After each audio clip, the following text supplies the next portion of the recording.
Warahmatullahi wabarakatuh. Ketemu lagi di channel saya Kal Haikal. Nah, pada video kali ini saya akan memberi materi pelajaran seni budaya dengan bab apa? Gambar ornamen ragam hias. Wah, apa ya contohnya dan pengertiannya dan serta sejarahnya. Wah, ada motif dan pola nanti. Ya, simak terus video ini. Halo, bertemu lagi di channel saya Kal Haikal.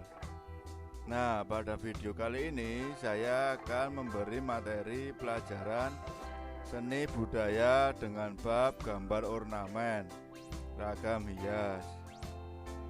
Langsung saja kita buka. Tahukah kamu apa itu ragam hias gambar ornamen?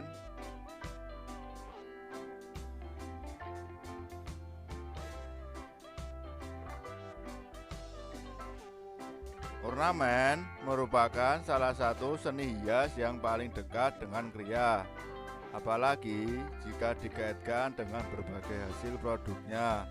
Oleh karena itu, untuk membuat dan mengembangkan atau merintis suatu keahlian pada bidang kriya, peranan ornamen menjadi sangat penting. Di samping itu, dalam hal hias menghias merupakan salah satu tradisi di Indonesia. Peranan ornamen sangat besar. Hal ini dapat dilihat dalam penerapannya pada berbagai hal meliputi: pertama ada bidang arsitektur, kedua alat-alat upacara, alat angkutan, benda souvenir, perabot rumah tangga, pakaian dan sebagainya. Langsung saja ke peta materi. Di sini ada peta materi. Pertama, pengertian ornamen, motif dan pola pada ornamen, teknik perwujudan atau penggambaran pada ornamen, corak seni ornamen, fungsi ornamen, teknik, dan terakhir teknik penyelesaian. Kita buka saja pertama slide pengertian ornamen. Nah, ornamen berasal dari kata ornare, bahasa Latin ya, yang berarti menghias. Ornamen juga berarti dekorasi atau hiasan, sehingga ornamen sering disebut sebagai desain dekoratif atau desain ragam hias. Dalam hal ini ada ornamen yang bersifat pasif dan aktif. Pasif maksudnya ornamen tersebut hanya berfungsi menghias, tidak ada kaitannya dengan hal lain seperti ikut mendukung konstruksi atau kekuatan suatu benda. Sedangkan ornamen berfungsi aktif maksudnya selain untuk menghias suatu benda juga mendukung hal lain pada benda tersebut, misalnya ikut menentukan kekuatannya. Contohnya kaki kursi motif belalai gajah atau motif kaki elang. Nah, dari beberapa pendapat di atas dapat disimpulkan bahwa ornamen adalah salah satu karya seni dekoratif yang biasanya dimanfaatkan untuk menambah keindahan suatu benda atau produk, atau merupakan suatu karya seni dekoratif seni murni yang berdiri sendiri tanpa terkait dengan benda atau produk fungsional sebagai tempatnya. Nah, dari pengertian ini sudah jelas ya apa itu ornamen dan fungsinya. Nah, di sini ada contoh ornamen. Nah, ini contoh ornamen. Ini ornamen Nusantara.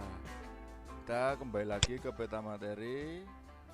Kedua, kita akan menelisik, mengulik-ngulik motif dan pola pada ornamen. Motif dalam konteks ini dapat diartikan sebagai elemen pokok dalam seni ornamen. Ia merupakan bentuk dasar dalam penciptaan atau perwujudan suatu karya ornamen. Motif dalam ornamen meliputi pertama, nih kita bisa lihat ada 6 motif ya. Kita buka satu-satu aja nih, kita telisik. Wah, kita ulas lebih dalam. Apa itu motif geometris? Nah, motif tertua dari ornamen adalah bentuk geometris. Motif ini lebih banyak dimanfaatkan unsur-unsur dalam ilmu ukur sebagai garis-garis lengkung dan lurus, lingkaran, segitiga, segi empat, bentuk meander, swastika, dan bentuk pilain. patra Mesir, L atau T, dan lain-lain. Ragam hias ini pada mulanya dibuat dengan guratan-guratan mengikuti bentuk benda yang dihias. Dalam perkembangan motif ini bisa diterapkan pada berbagai tempat dan berbagai teknik. Kita bisa lihat ya contohnya. Nah, ini adalah contoh motif geometris. Nah, keren ya. Kita buka langsung saja. Yang kedua, ada motif tumbuh-tumbuhan. Penggambaran motif tumbuh-tumbuhan dalam seni ornamen dilakukan dengan berbagai cara, baik natural maupun sterilisasi, sesuai dengan keinginan senimannya. Demikian juga dengan jenis tumbuhan yang dijadikan objek atau inspirasi juga berbeda tergantung dari lingkungan. Nah, misalnya di alam, sosial, dan kepercayaan pada waktu tertentu. Motif tumbuhan yang merupakan hasil gubahan sedemikian rupa jarang dapat dikenali dari jenis dan bentuk tumbuhan apa sebenarnya yang digubah atau disitilisasi. Nah, ini motif tumbuhan yang diubah dan disitilisasi. Ini ya, pertama ada ini, kedua ada ini contohnya. Wow, keren ya. Nah, tunggu, ada lagi nih motif yang ketiga. Ada motif gunung, air, awan, batu, dan lain-lain. Keren pasti. Kita sebelum lihat contohnya, kita harus tahu dulu apa artinya dan makna motif gunung, air, awan, batu, dan lain-lain. Nah, ini kan motif benda alami seperti yang saya sebut tadi. Dalam penciptaannya biasanya digubah sedemikian rupa sehingga menjadi suatu motif dengan karakter tertentu sesuai dengan sifat benda yang diekspresikan dengan pertimbangan unsur dan asas estetika. Misalnya motif batuan biasanya ditempatkan pada bagian bawah suatu benda atau bidang yang akan dihias dengan motif tersebut. Kita bisa lihat ya contohnya. Nah, ini adalah motif dengan awan, motif awan. Wah, ini motif batu nih. Kita tahu ya, motif benda-benda alami. Kita lanjut lagi. Ada motif binatang. Penggambaran binatang dalam ornamen sebagian besar merupakan hasil gubahan atau sterilisasi. Jarang berupa binatang secara natural, tapi hasil gubahan tersebut masih mudah dikenali. Bentuk dan jenis binatang yang digubah dalam visualisasinya dan dikombinasikan dengan motif lain jenis binatang yang dijadikan objek gubahan. Antara lain ada burung, singa, ular, kera, dan lain-lain. Nah, dari tadi kan ini motifnya berasal dari gubahan atau sterilisasi. Nah, itu adalah maksudnya adalah penyederhanaan atau penggambaran ulang dari motif yang dimaksud ini. Nah, ini motif binatang berbentuk burung. Nah, ini dia. Wow, keren ya. Ada lagi nih, setelah motif binatang ada motif manusia. Manusia sebagai salah satu objek dalam penciptaan motif ornamen mempunyai beberapa unsur, baik secara terpisah seperti kedok atau topeng dan secara utuh seperti bentuk-bentuk dalam pewayangan. Kita bisa lihat, wah ini motif manusia.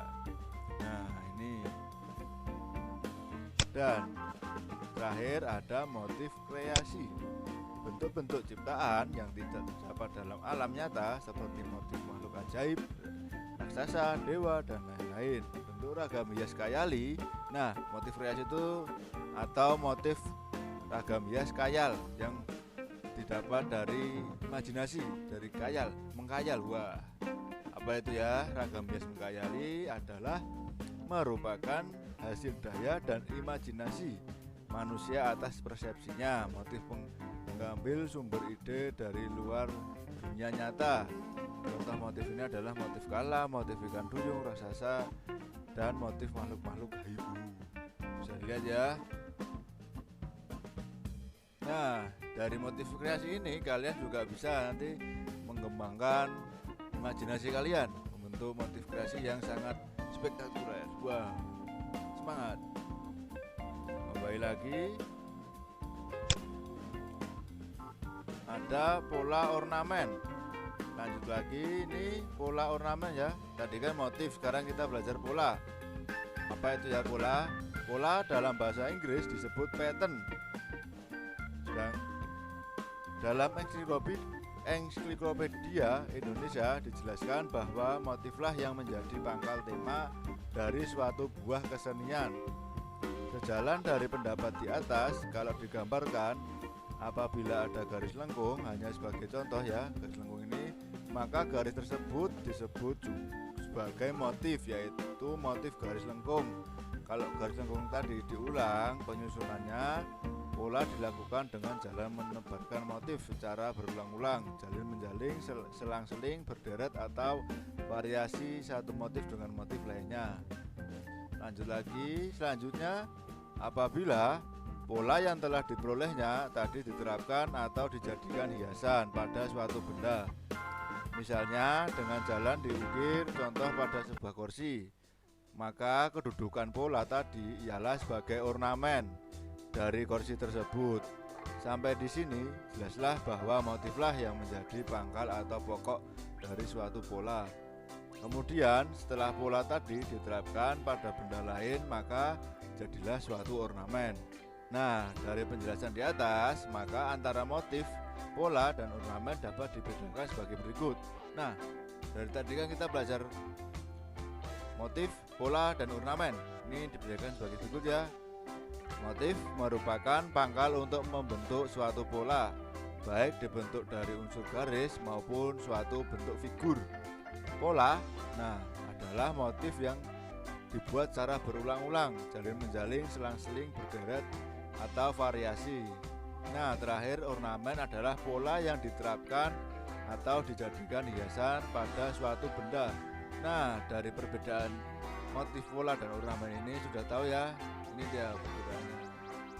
Kita lanjut lagi. Secara garis besar, struktur ornamen dapat dibedakan menjadi 3 hal utama, yaitu pertama, garis-garis berkesinambungan dengan segala variasinya, berupa bentuk-bentuk figur yang berkelompok. 3, bentuk hiasan yang menyeluruh dan utuh, misalnya garis putus-putus, garis patah, garis zigzag, garis berliku-liku, dan sebagainya. Nah, kita lanjut lagi, masih tentang pola ornamen. Nah, ini terakhir ya, pengertian dari pola ornamen. Secara sederhana dapat dipahami bahwa dari motif akan membentuk pola, dari pola akan membentuk ornamen. Hal-hal yang terkait dengan pembuatan pola adalah pertama, simetris, yaitu pola yang dibuat antara bagian kanan dan kiri atau atas dan bawah adalah sama. Kedua, asimetris, yaitu pola yang dibuat antara bagian-bagiannya kanan, kiri, atas, bawah tidak sama. Nah, di sini bisa kita lihat ya perbedaannya antara simetris dan asimetris. Ketiga, pengulangan, yaitu pola yang dibuat dengan pengulangan motif-motif. Dan terakhir, bebas atau kreasi, yaitu pola yang dibuat secara bebas dan bervariasi. Pola memiliki fungsi sebagai arahan dalam membuat suatu perwujudan, dengan bentuk artinya sebagai pegangan dalam pembuatan agar tidak menyimpang dari bentuk atau motif yang dikehendaki, sehingga hasil karya sesuai dengan ide yang diungkapkan. Kembali lagi ke peta materi ya. Setelah kita tadi mengulas motif dan pola, sekarang kita belajar teknik perwujudan atau penggambaran pada ornamen. Nah, teknik perwujudan, beberapa cara atau gaya yang dijadikan konsep dalam pembuatan karya ornamen adalah realis atau naturalis, pembuatan motif ornamen yang berusaha mendekati atau mengikuti bentuk-bentuk secara alami. Kedua, sterilisasi atau gubahan, yaitu pembuatan motif ornamen dengan cara melakukan gubahan atau merubah bentuk tertentu dengan meninggalkan identitas atau ciri khas dari bentuk yang digubah. Bentuk-bentuk yang dijadikan inspirasi adalah binatang, tumbuhan, manusia, dan benda alam lainnya. Nah, terakhir ada kombinasi atau kreasi, yaitu motif yang dibuat dengan mengekspresikan beberapa bentuk atau motif yang merupakan hasil kreasi dari senimannya. Nah, motif yang tercipta dengan cara ini biasanya mewakili karakter atau identitas individu penciptanya. Nah, idealis ya. Misalnya kalian punya ciri khas gambar daun, gambar apa ya, misalnya kalian suka makan donat ya, motif donat atau lain-lain. Dan lanjut lagi, corak seni ornamen. Berdasarkan periode dan ciri-ciri yang ditampilkan, karya seni ornamen memiliki beberapa corak, yaitu ada 4 ya. Kita bisa lihat. Nah, setelah kita lihat, kita ulas apa itu ornamen primitif. Wah, ornamen primitif dari kata-katanya udah tahu ya, primitif yaitu karya seni ornamen yang diciptakan pada zaman purba atau zaman primitif. Ciri-ciri umum dari seni ornamen primitif adalah sederhana, tegas, kaku, cenderung bermotif geometris, goresan spontan, biasanya mengandung makna simbolik tertentu. Nah, kita bisa lihat contohnya. Nah, ini dia ornamen primitif. Lanjut lagi, ada ornamen klasik. Ornamen klasik adalah hasil karya seni ornamen yang telah mencapai puncak-puncak perkembangannya atau telah mencapai tataran estetis tertinggi sehingga sulit dikembangkan lebih lanjut. Ia telah mempunyai bentuk dan pakem yang standar, struktur motif dan pola yang tetap, memiliki susunan irama yang telah baku dan sulit untuk dirubah dalam bentuk yang lain. Nah, ini ornamen klasik. Ketiga, ada ornamen tradisional. Ornamen tradisional yaitu ragam hias yang berkembang di tengah-tengah masyarakat secara turun-temurun dan tetap digemari dan dilestarikan sebagai sesuatu yang dapat memberi manfaat keindahan bagi kehidupan dari masa ke masa. Ornamen tradisional mungkin berasal dari seni klasik, seni primitif, namun setelah mendapat pengolahan-pengolahan tertentu dilestarikan kemanfaatannya demi memenuhi kebutuhan khususnya dalam hal kebutuhan estetis. Terakhir ada ornamen, ini dia contoh ornamen tradisional. Terakhir ada ornamen modern. Kita buka ya. Ornamen modern atau kontemporer yaitu karya seni ornamen yang merupakan hasil kreasi atau ciptaan seniman yang baru dan lepas dari kaidah-kaidah tradisi. Ornamen ini bersifat individu. Kita bisa lihat contohnya. Wah, ini ornamen modern.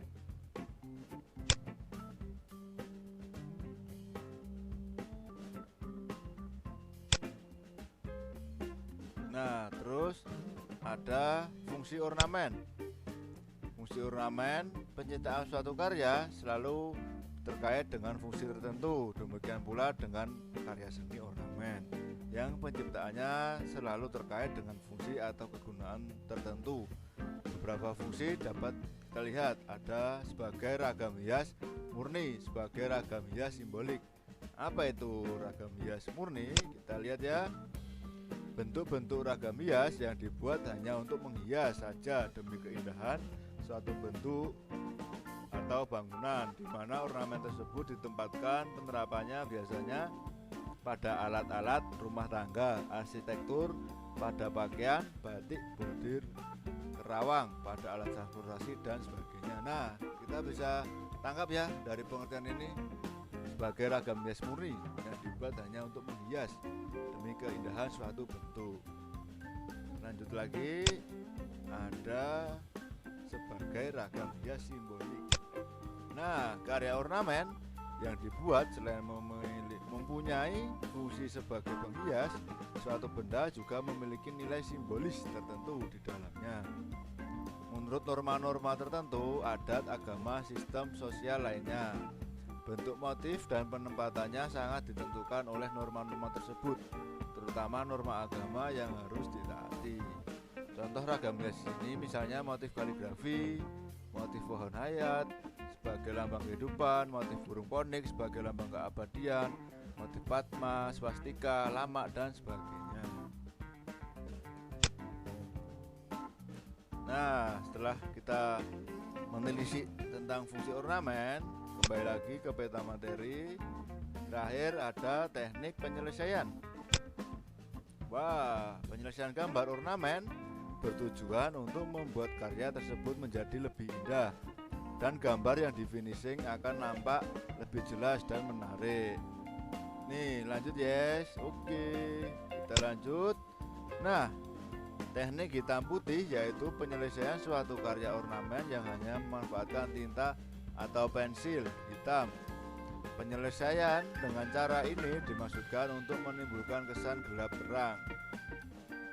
Ada arsiran, pointillis yaitu penyelesaian dengan menggunakan titik, dan sungging atau gradasi yang menggunakan tinta Cina atau tinta bak. Finishing ini melalui tahapan-tahapan dari tipis ke tebal atau gelap ke terang sesuai dengan keinginan. Nah, kedua ada teknik warna, yaitu jenis finishing yang menggunakan warna sebagai unsur pokok. Finishing ini dilakukan dengan sistem plakat, yaitu menerapkan warna secara plakat. Kedua, gradasi warna tersusun, yaitu dengan menerapkan warna secara tersusun.